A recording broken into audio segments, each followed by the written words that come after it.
Shetty, Assistant Professor, Discipline of Philosophy, Krishnakanta Hendix State Open University. Today I will be discussing Unit 2, Social Contract Theory, Locke, of the paper titled Social and Political Philosophy. This unit will be discussed in two separate videos. The first video will deal with Social Contract Theory, John Locke, and Introduction. The second video will be on Locke's idea of social contract theory. Objective of this unit: to understand the meaning of the concept contract and social contract, to explicate the origin of social contract theory, to expound Locke's view on the social contract theory. Now, this video is dedicated to an introduction to John Locke's philosophy, and the next video of this unit will deal with Locke's social contract theory. Let us start with a brief overview of John Locke and his significance in philosophy. John Locke was born in 1632 and he expired in 1704. He was a British philosopher. Locke's famous book, An Essay Concerning Human Understanding, is one of the great defense of modern empiricism. Also, Locke's political philosophy, particularly his ideas on natural rights, social contract theory, and limited government, significantly influenced political thought and played a pivotal role in shaping democratic principles and constitutional governance. He has also played an important role in explaining the social contract theory. So let us discuss the general understanding of social contract theory. What does social contract theory means? And before discussing social contract theory, we need to understand the meaning of the terms contract and social contract, which means to grasp the essence of social contract theory, it is crucial to first comprehend the fundamental notion of a contract.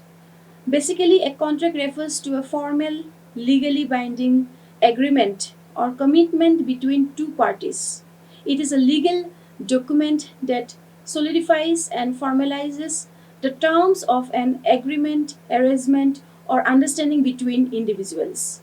The term contract carries connotation that extend beyond a mere informal agreement or understanding. It signifies an officially sanctioned and legally enforceable undertaking, whereby parties commit to perform specific tasks or obligations for the predetermined duration or consideration, often within the context of an organizational or professional setting.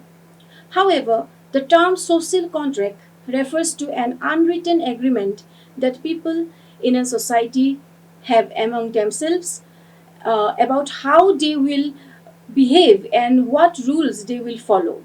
While not an official legal contract, it is an accepted idea among political scholars that societies function based on this implied understanding between members of the cooperate and obey certain principles for the greater good. It establishes mutual obligations and acceptation that allow people to live together peacefully. Similar to how a formal contract lay out the terms that both sides must follow.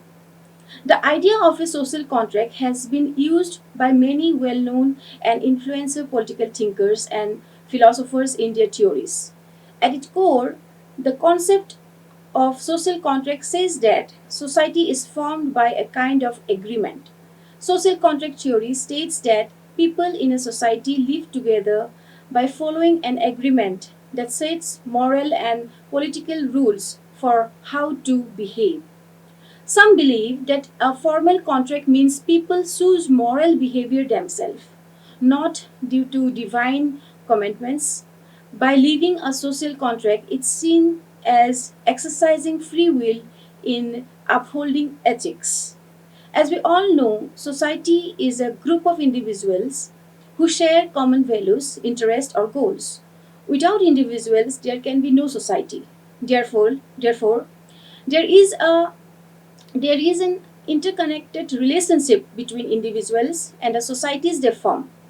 From ancient times to the modern era, various thinkers have explored and discussed concepts related to the individual, society, and a social contract that binds them together. If we further try to understand the origin of social contract theory, we find that the concept of social contract can be traced back to ancient time, like Socrates making reference to it in his dialogues. In Plato's dialogue, Crito, Socrates uses a social contract argument to explain his beliefs on justice, virtue, and the role of the individual in society. While Socrates did not directly contribute to social contract theory like the later thinkers such as Hobbes, Locke, and Rousseau did, Socrates' idea, indirectly influenced the development of these theories by exploring themes of justice, ethics, and individuals' relationship to society. Socrates believes in the importance of moral values, individual integrity, and the pursuit of wisdom through dialectical reasoning. Socrates' view can be seen as a foundational element in the discussion about social contract and governance. The contract described by Socrates is an implicit by his choice to stay in Athens even though he is free to leave. Again, the social contract theory is also presented in Plato's famous dialogue, The Republic. In Republic, Plato examines the nature of justice and the ideal society through a dialogue between Socrates and various interlocutors. One of the key ideas discussed is the concept of a society being based on a principle of specification, where individuals perform the roles and duties for which they are best suited. Plato's ideal society in the Republic is divided into three classes: the philosopher rulers, the warrior or the soldiers, and thirdly, the workers, the craftsmen. Each all of these classes has its prescribed role and duties. This vision implies a mutual agreement or social contract among citizens to fulfill the respective roles and obey the rulers, who is entrusted with governing wisely for the good of society. In essence, citizens enjoy a well ordered society under the guardianship of the virtuous philosopher kings. However, it's important to note that Plato's conception of the ideal society was not based on the idea of individual consent or voluntary agreement, as emphasized in the later social contract theories. Instead, Plato envisioned a society structured according to a hierarchical order determined by the inherent qualities and capabilities of individuals, with the guardians being natural rulers due to their superior knowledge and virtue. While Plato's The Republic does not present a fully developed social contract theory, it explores ideas about the organization of society, the role and responsibilities of individuals, and the notion of a well ordered society achieved through the cooperation and acceptance of these roles by its members. These ideas laid the groundwork for later philosophers to develop more explicit and detailed theories of the social contract theory. So, learners, we have to understand that social contract theory, a foundational concept in philosophy, posits that the moral and political duties of individuals stem from a mutual agreement to create the society they inhabit. The idea date backs this idea date backs to ancient philosophy, exemplified by Socrates' argument in Crito on why he must accept his imprisonment and the death sentence. However, the theory is primarily linked with the modern thinkers, starting with Thomas Hobbes, who first comprehensively presented and defended this idea. Following Hobbes, John Locke and Rousseau further advanced this critical theory, which has been significantly shaped moral and political thought in the modern Western world. In the 20th century, John Rawls revisited this theory with a Kantian twist, leading to further explorations by philosophers like David Gautier. However, more contemporary critics from feminist and race conscious philosophers argue that social contract theory might not fully capture our ethical and political realities, suggesting it could obscure systematic inequalities by presenting them as consensual agreements. So, till now, we have discussed what is social contract theory, what is the origin of this theory. Now, let us try to understand John Locke's philosophy in general before proceeding to understand his view on the social contract theory. This video is particularly on Locke and his philosophy, as it is important to understand Locke's philosophy before trying to understand his view on the social contract theory. In the next video lecture of this unit, we will particularly deal with Locke's social contract theory. John Locke was a key philosopher whose ideas helped shape modern politics. His book, Two Treatises of Government, in his book, he has argued that everyone is born free and equal. He challenges the idea that kings rule because God chose them. Locke delivered and believed the idea that people have basic rights like life, liberty, and property, which exist regardless of their society's specific law.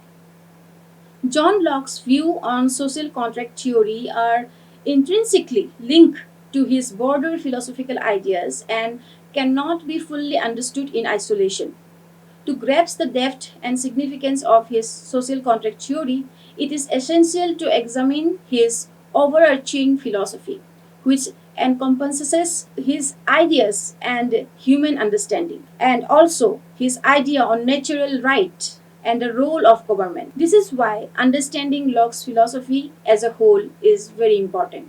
Therefore, I will be discussing an introduction to John Locke, Locke's theory of knowledge, Locke's political philosophy, his view on religious tolerance, his view on education, his view on the influence on enlightenment, and Locke's legacy and modern impact. John Locke was an English philosopher and physician, widely regarded as one of the most influential and enlightenment thinkers and commonly known as the father of liberalism.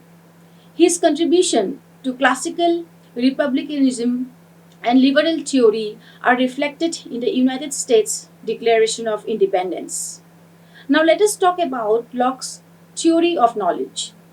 Locke played a crucial role in developing empiricism. He is a philosophical in his philosophical approach, he says that it emphasized the role of experience and sensory perception in knowledge acquisition. John Locke's epistemology, or the theory of knowledge, posits that all knowledge is derived from sensory experience. This theory is an essential component of his broader philosophy of empiricism, which argues that the mind at birth is a tabula rasa, that means blank state, and that all knowledge is accumulated through experience and perception. Locke's empiricist theory of knowledge, which posits that the human mind is initially a tabula rasa, blank slate, and that knowledge is derived from sensory experience, forms the foundation of his political thought. His belief that individuals are born with inherent rights and that these rights should be protected by government stems from his understanding of human nature and the process of acquiring knowledge. In a sense, Locke's epistemology, which emphasizes the role of experiences, reason, and empirical observation in acquiring knowledge, shapes his understanding of human nature, natural rights, and a legitimate basis for political authority. His political views are grounded in the idea that individuals can rationally examine and consent to government structures that protect their inherent rights and serve the common good. Now, coming to Locke's political philosophy, John Locke's political philosophy centered on the concepts of natural law and a social contract, both of which played a pivotal role in shaping the intellectual underpinnings of modern democracy, the liberal thought, and constitutional governance. His ideas are most thoroughly articulated in his works, Two Treatises of Government. Now, moving on to Locke's view on religious tolerance, John Locke's view on religious tolerance were progressive for his time and have had a lasting impact on the development of religious freedom in liberal democracies. His arguments for religious tolerance are most extensively laid out in his letter concerning toleration.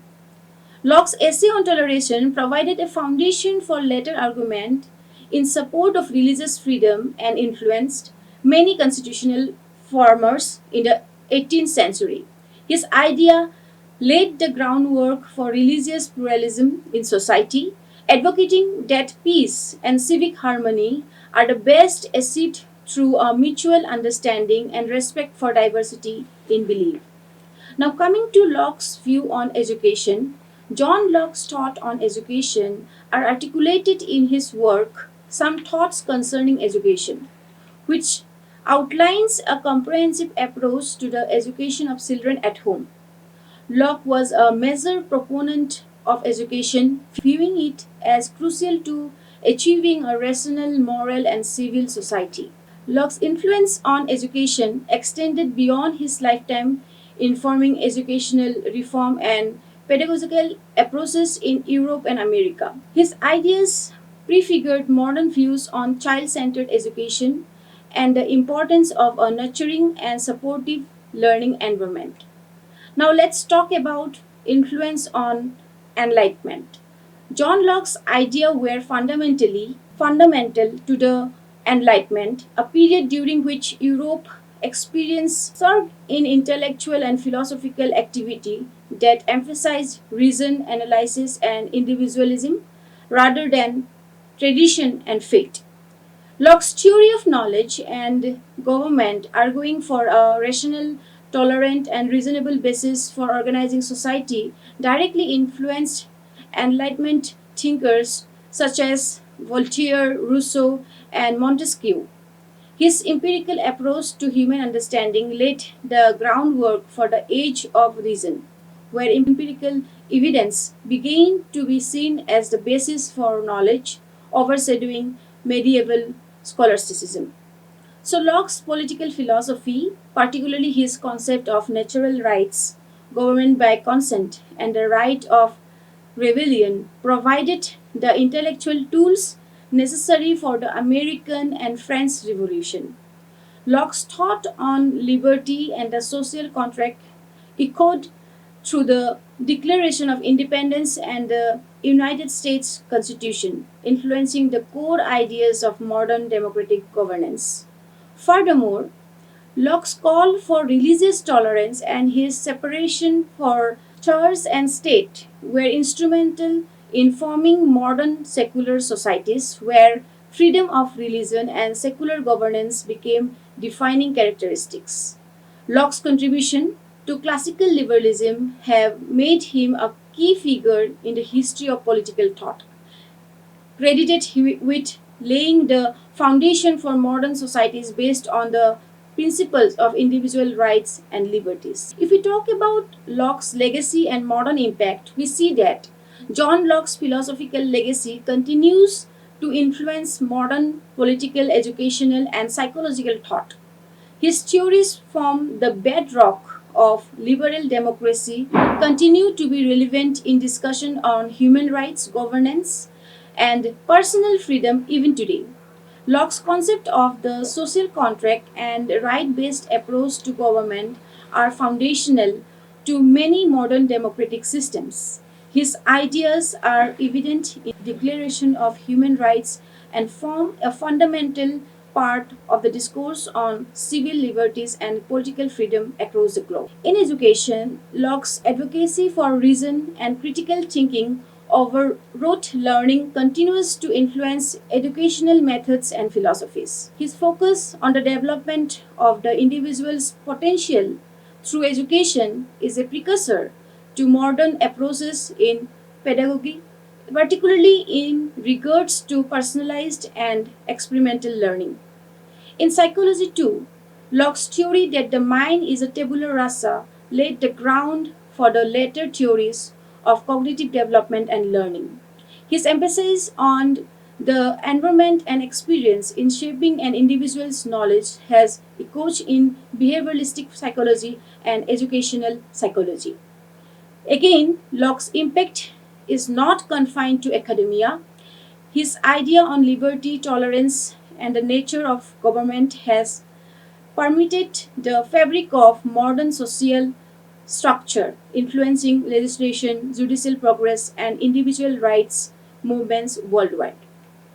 Therefore, we should understand that John Locke's contribution to philosophy, political theory, and education have had a profound and enduring impact on the world. His ideas on human understanding, government, and rights of individuals helped to shape the Enlightenment and laid the groundwork for modern democratic societies. Locke's philosophy emphasized reason, tolerance, and the rights of individuals, advocating for a governmental structures that serves the people by protecting their natural rights. His thought on religious tolerance and education have also significantly influenced modern society, promoting ideals of freedom and learning that are cherished even today. As we continue to navigate the challenges of governments, education, and human rights in the 21st century, Locke's theory remains relevant.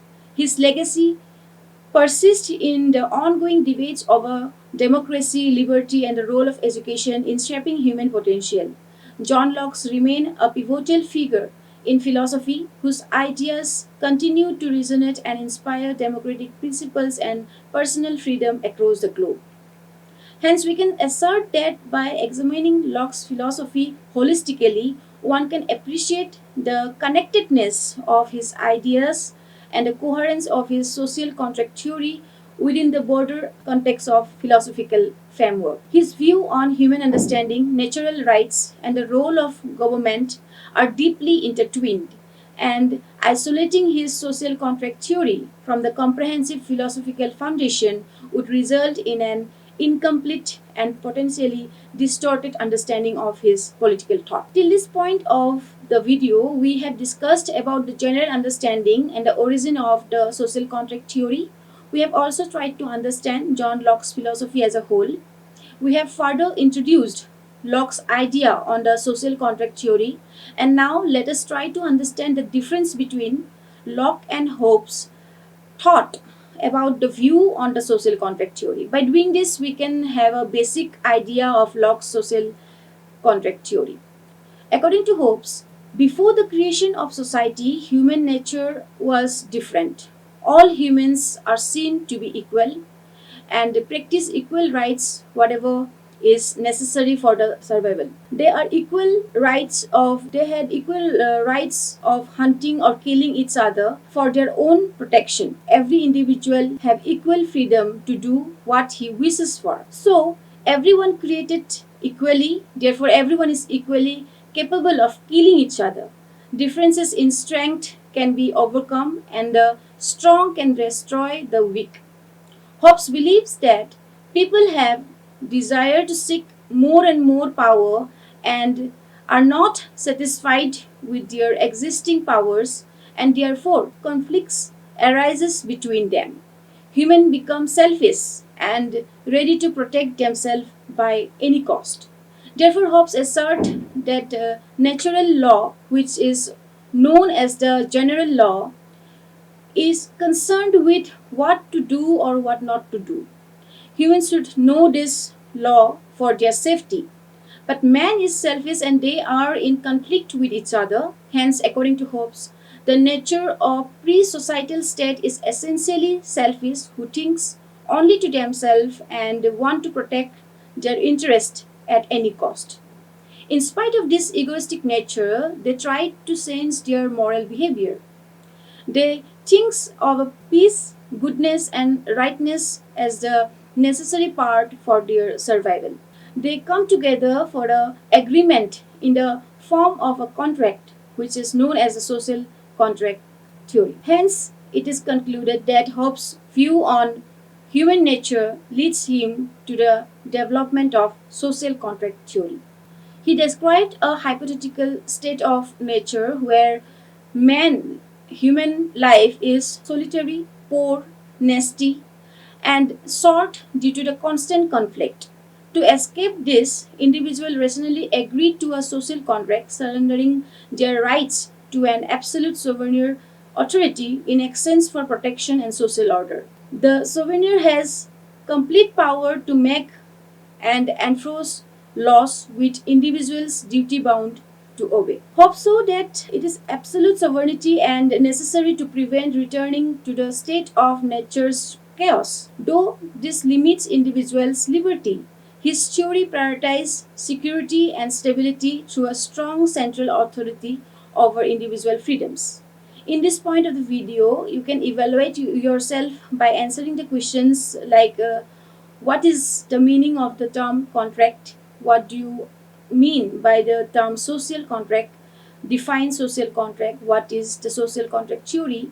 And you can also evaluate yourself by making notes on Hobbes' social contract theory. Moving forward, it should be mentioned that Locke believes in social contract with a slightly different view from that of Hobbes.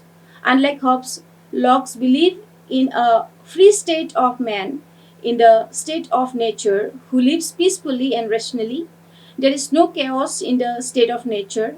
Unlike Hobbes, Locke believes that the reason of entering into a society is not due to war but due to certain inconveniences which leads them to enter into a social agreement or contract. Locke also put forward his views regarding the human nature in the pre-political state, but his idea is slightly different from that of Hobbes. According to Locke, before the existence of the society, man is free and there is no oppressive restrictions imposed on them.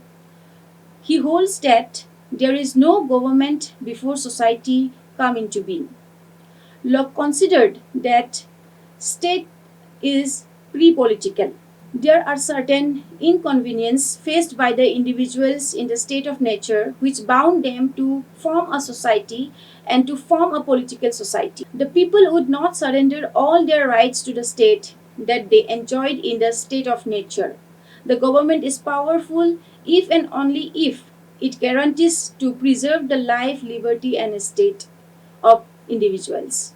The ultimate sovereignty rests in the hands of the individuals. According to Locke, every individual has the right to disobey and violate against the government that violates the human rights of the individuals. Locke's assertion that individuals have a right to own and accumulate property underpins modern economic systems and informs debates over property rights, economic policies, and the role of government in regulating markets. Therefore, Locke's social contract theory provides a framework for understanding the moral and rational basis of authority and continues to be a crucial reference in discussing about governance, justice, and human rights in the contemporary world. So we started this video with a basic introduction to Locke's philosophy. Then we proceeded to understand what social contract theory means. We have also discussed the difference between Locke's and Hobbes' social contract theory. And in the next video of this unit, we will have a detailed discussion on Locke's social contract theory. Thank you.